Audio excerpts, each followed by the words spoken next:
Hi Year 11s!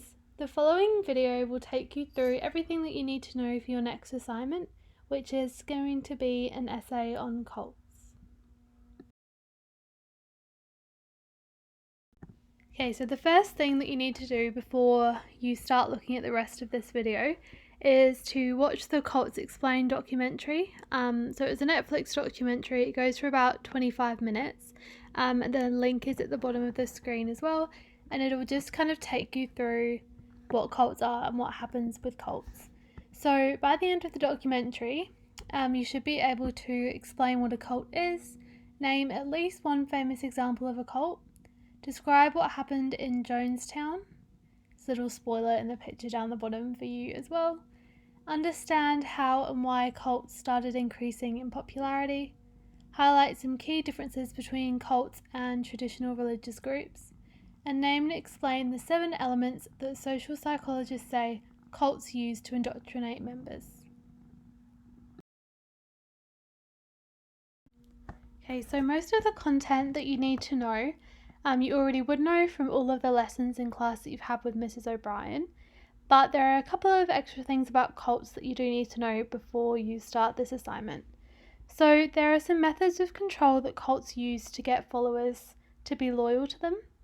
So the first one is faith. So they kill off any faith that the followers might have in the Bible and the church, or they might use a distorted view of the Bible for the leader's own advantage.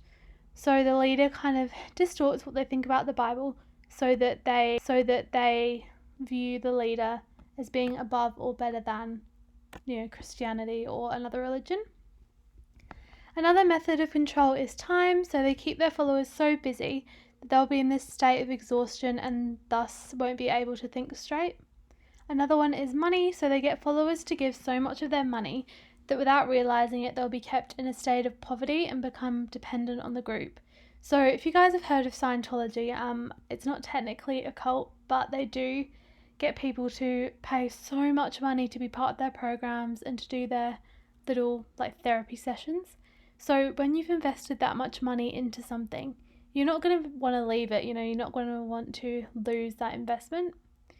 Another one is discipline. So they keep followers in a state of fear. So they fear being reported to group leaders and they fear the possibility of being chastised or punished. So there are obviously some very loyal followers in these groups that would, tell on them and would take them to the bigger people in the cult. So that's a legitimate fear that these people have. Another one is sexuality. So they abuse and often exploit followers' sexuality to tighten their grip on them. Another one is intimacy. So gradually they isolate their followers from family, friends, and relatives once there's a sign that these family and friends and relatives won't join the group. So this is aimed at lessening outside influences and loyalties which they fear could distract followers. So one big thing about cults is that they want to be the only thing in their followers' lives. So if they have family that are outside of the cult and can kind of separate them from that cult, cults are pretty, steadfast in trying to stop that and trying to get rid of these outside influences and isolate their members. And the last one is drugs. So sometimes these cults give followers drugs that alter their minds, lower their inhibitions, and make them more susceptible to persuasion and make them more likely to obey and to conform.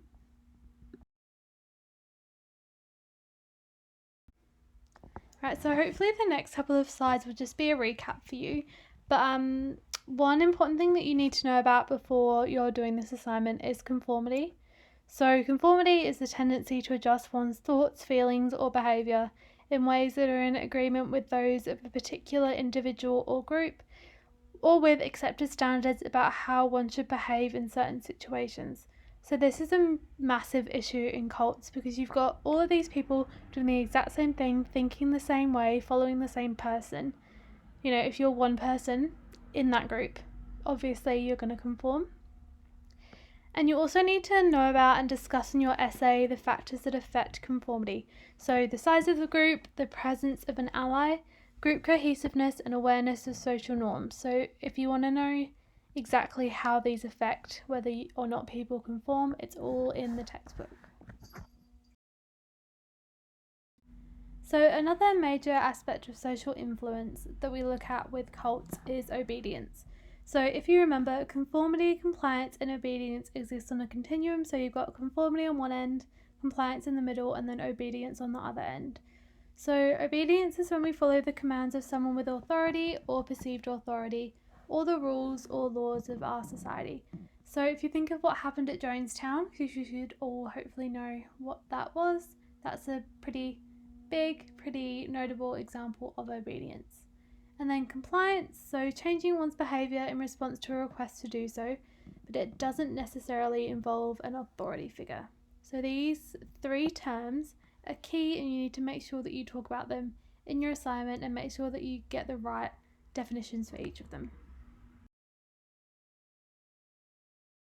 So the last thing that you need to know about for this assignment is attitude change through persuasion. So this is an intentional, overt attempt to change attitudes or behaviour. So you'll see this a lot with cults. So this normally takes one of two routes. So the first is the central route. So this is when there's a strong focus on the message and the strength of the argument. So you're supposed to listen to what they're saying. So this would be something like a Prime Minister debate where you're listening to what they're saying and what they're arguing. Whereas a peripheral route is when you are influenced by the appearance of the speaker, so it could be a celebrity that you like, the slogans used, or the emotions triggered. So if you think of all the kind of ads that you get for dog shelters, you see sad dogs, you feel sad, you're more likely to want to go and adopt a dog.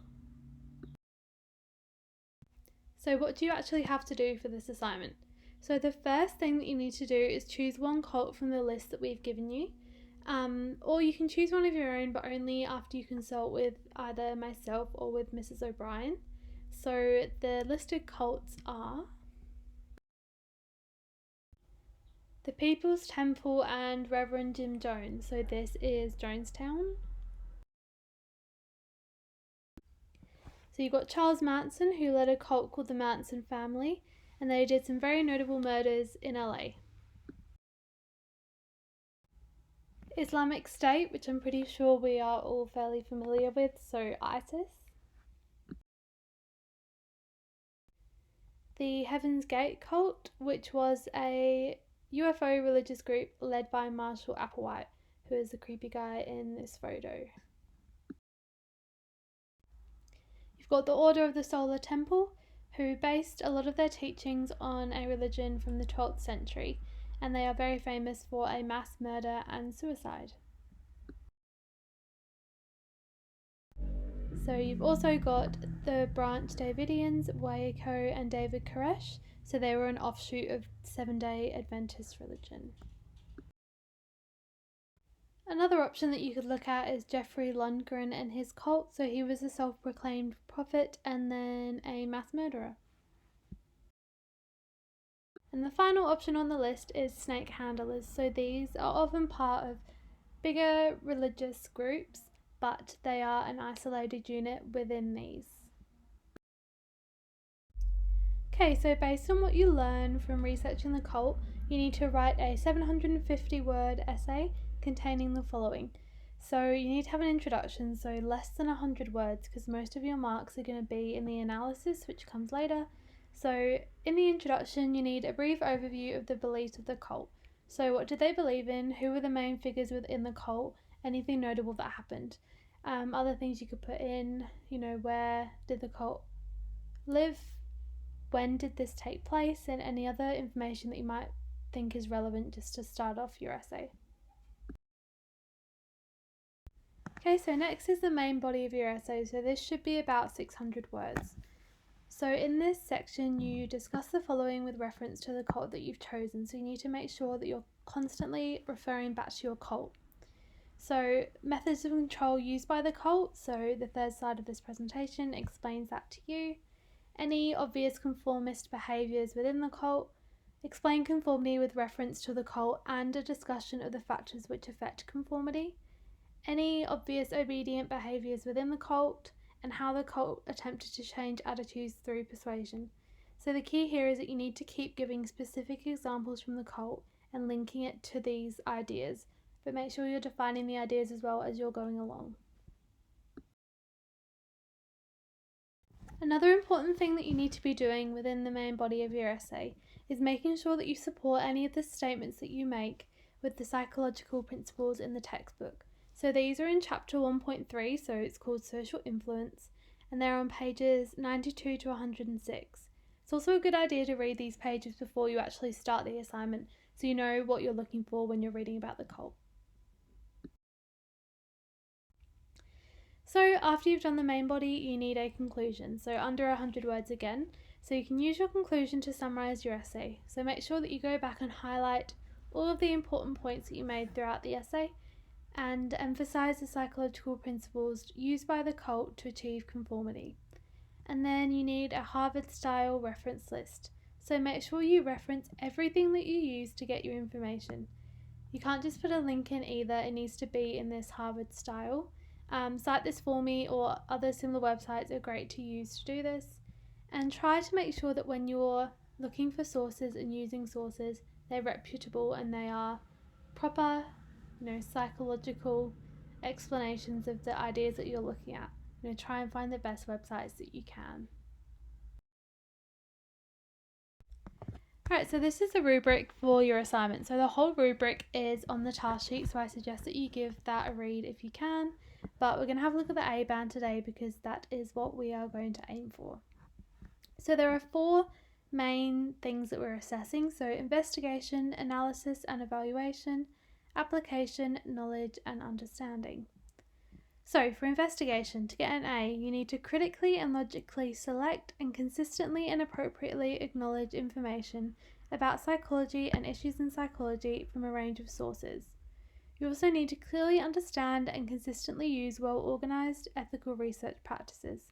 So to do this, you need to be using websites that are reputable and that are giving you credible information, and you also need to use that Harvard referencing. You need to use a range of websites too, don't get all of your information from one good website. Add in as many as you can. So for analysis and evaluation, you need to use perceptive and thorough analytical skills to examine the behaviour of individuals and groups of people in different contexts. You also need to systematically analyse and evaluate psychological evidence to formulate logical and highly relevant conclusions. So you need to take specific examples of behaviours from your cult and use all the psychological knowledge and everything that you've learnt to explain why this has happened. So you need to make sure you're using those specific examples and making conclusions that are relevant. For application, you need to use appropriate psychological terms highly effectively, and you need to demonstrate initiative in applying constructive and focused individual and collaborative work skills. So this will be completing your essay, and it will also be using scientific language throughout as you're talking. You need to make sure that if you are talking about a psychological concept that you name it. If you're talking about conformity, you need to write conformity, and if you're talking about the factors that affect conformity, you need to name the factor that you're talking about, just so we can pinpoint and flag every time that you are talking about a specific psychological term or idea.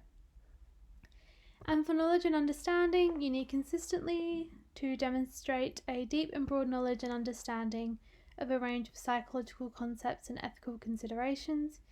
You need to use knowledge of psychology perceptively and logically to understand and explain behaviours. And you also need to use a variety of formats to communicate knowledge and understanding of psychology in different contexts, coherently and highly effectively. So a lot of this is your writing skills, so you need to make sure that you are proofreading everything that you're doing, spelling and grammar, and that your sentences make sense to read.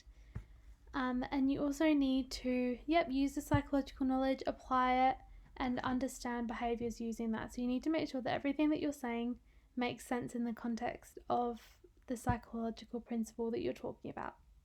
And with the deep and broad knowledge, you need to address everything on the task sheet, make sure you're talking about everything that we need you to talk about.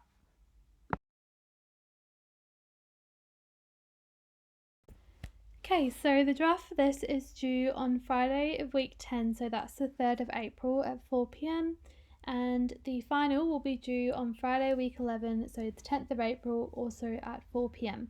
So if you need any help in the meantime, please don't hesitate to email me or Kathy, and we'll try and get back to you straight away. But good luck with the assignment, you will do great. Just just make sure that you're doing everything on the task sheet and you've got this video to come back and listen to now in case you need it.